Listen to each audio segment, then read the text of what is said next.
try to complete this problem. So here's our copper sphere. Here's the cool air moving past.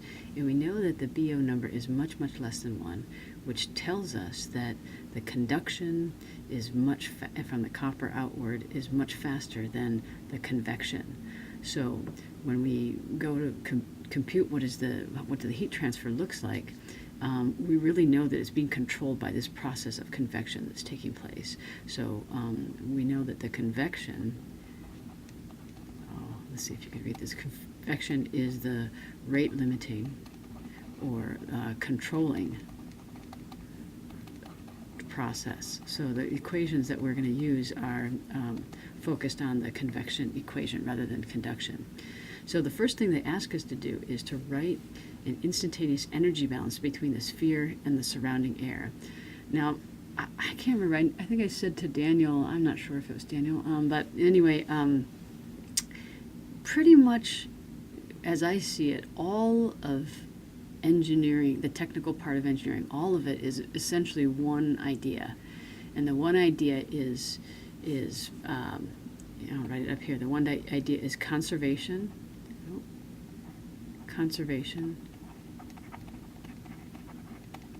of mass, energy, or momentum. That's pretty much all that's going on in all of the technical part of engineering. And the same is true here. So we're looking at heat transfer, and they're asking us, okay, write the instantaneous energy balance. So what we know is that, basically the energy that comes out of the copper must be absorbed by the air. So if we were to kind of draw some sort of zoomed in picture of what's going on right at the surface here, we would see that at the copper surface, we have energy that is being ejected from I'm going to use blue, it's not a great color, but we have energy that's coming out, thermal energy that's coming out of this. And then in the air, we know that thermal energy, the same Q, this is equal to, okay, so this is the body that's rejecting from the body, is equal to the Q of the air that is being carried away. They must be the same. That has to be conserved. So we could write it like this: the Q of the body equals the Q of the air. And if we're just looking at Q as the energy, or if we take the derivative of this side, if we could say, the change in the heat with respect to time, these also must be the same. So the rates must be the same. So let's look at our rate equations, or think about how we might derive that. We know that the heat leaving this sphere can be related to the internal energy of the sphere. So we recall that the Q of the body, let's make this, see, it's hard, we're going to Q dot of the body, the rate of the energy change is going to be reflected in the change in internal energy with respect to time. Or we know that the internal energy is essentially the heat content reflected in the heat capacity of the body. So it's the change with respect to time of the density times the heat capacity times, this is the volumetric heat capacity, times the volume times the temperature of the body minus some reference temperature where the internal energy is 0. So your book does on page 22, I think, does a really nice job of sort of deriving this and showing this. Now, if we look at the heat, in the air, how is that being translated in the air? Well, in the air, what's going on is you have basically convection. So we know our equation for convection, this is just basically a model.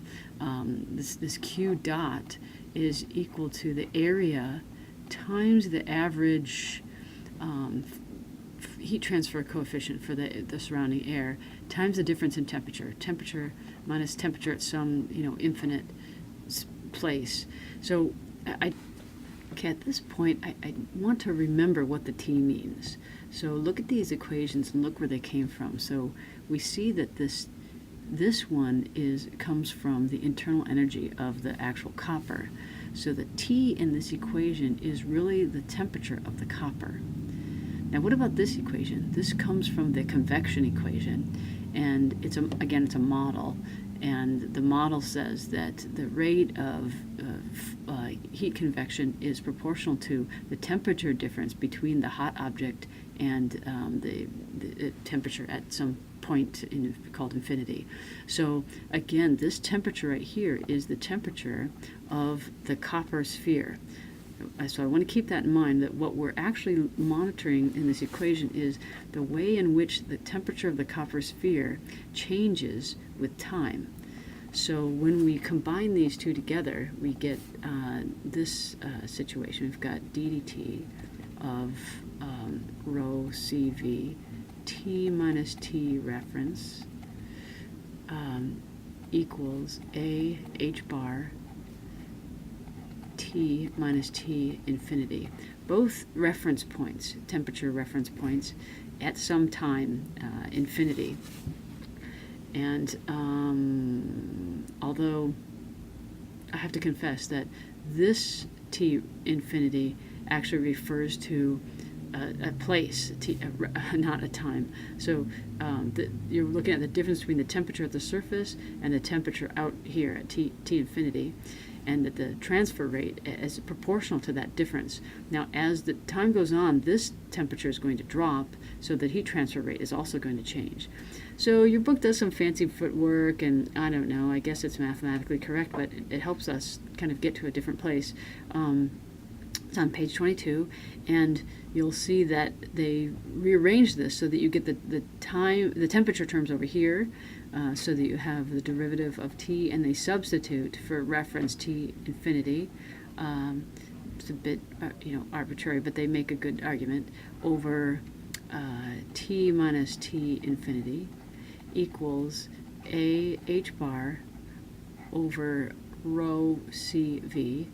So this is essentially a set of constants times dt. So you'll recognize this equation right here, that if we integrate both sides of the equation, we're going to get a constant times time, and on this side we're going to get the natural log of this term on the bottom, t minus t infinity, equals this constant. I'm going to, like your book, I'm going to turn that into a constant, 1 over tau times time, plus some constant. So here's our generic equation, and we need some sort of boundary condition in order to solve for C. And what we do know is that times 0, again, we're watching the temperature of the copper.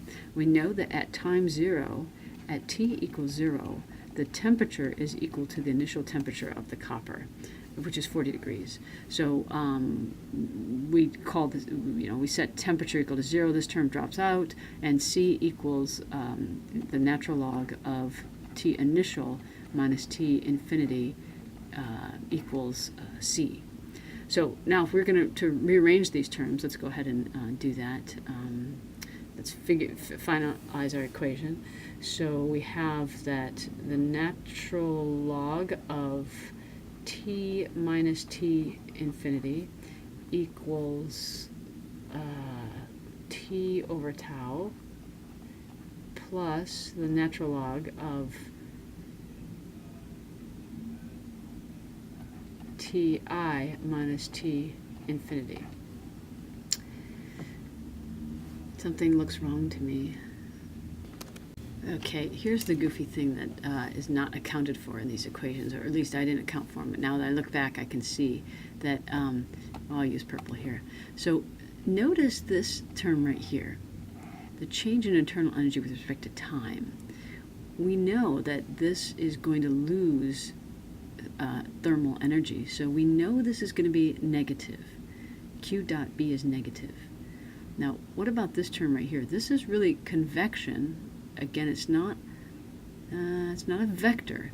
It's a scalar quantity, and as it's written, this is actually going to be a positive number, A H bar T minus T infinity. So in your book, they don't sort of reveal this, but they do a funny thing where they actually set this equal to, when they set them equal, knowing this is going to be a negative number, this is negative, and this is positive, they actually stick a little negative sign right in here and carry it through the computations. So you've got the negative sign here, and I'm going to turn the page and put the negative sign here.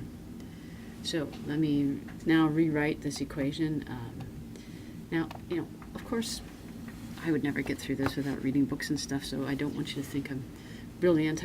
This is almost the pedagogy of reproduction or something, just reproducing these known solutions. But you'll be able to follow the math at least. So you have the natural log of t minus t infinity minus the natural log of ti minus t infinity equals negative t over tau. And of course, when you subtract natural log of a, when you take natural log of a minus natural log of b, it's just the natural log of one over the other. So you have the natural log of t minus t infinity over ti minus t infinity equals negative t over tau. And once again, our variable of interest, and we're watching this closely, is this term right here. It's the temperature of the body as with respect to time. That's the thing that we're trying to monitor.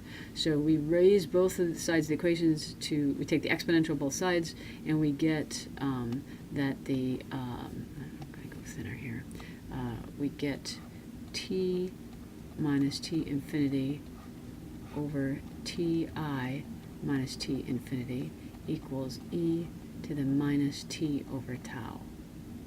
Minus t over tau. Okay, so unsurprisingly, what we see is this ratio becomes it basically exponentially decays. Now, what is the ratio? So again, what we're looking at is we're looking at the temperature of the copper sphere as a function of time. So remember that, and that at some very, very long time, we know that the temperature will eventually degrade to this temperature of the ambient condition, T infinity. In the problem, it says 0 degrees C, basically. We know the initial temperature is 40 degrees C. So does that fall in the equation? Well, right. When time is 0, this term is 1. And so what that means, if this term is 1, is that T is equal to T initial. So that T initial is here. And so at time 0, T is T initial.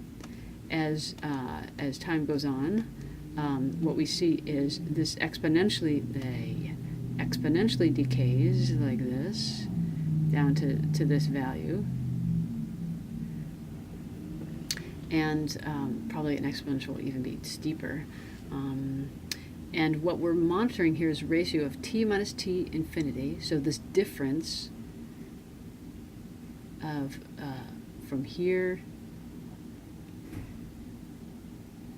to here, this temperature difference with respect to the original temperature difference, it just is an exponential decays from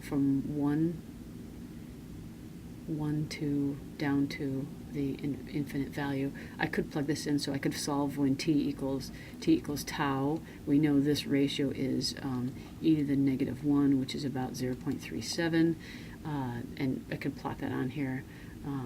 I could rearrange this equation so that it looks like this. Well, t initial minus t final is 40 in this case, so 40 degrees C, e to the minus t over tau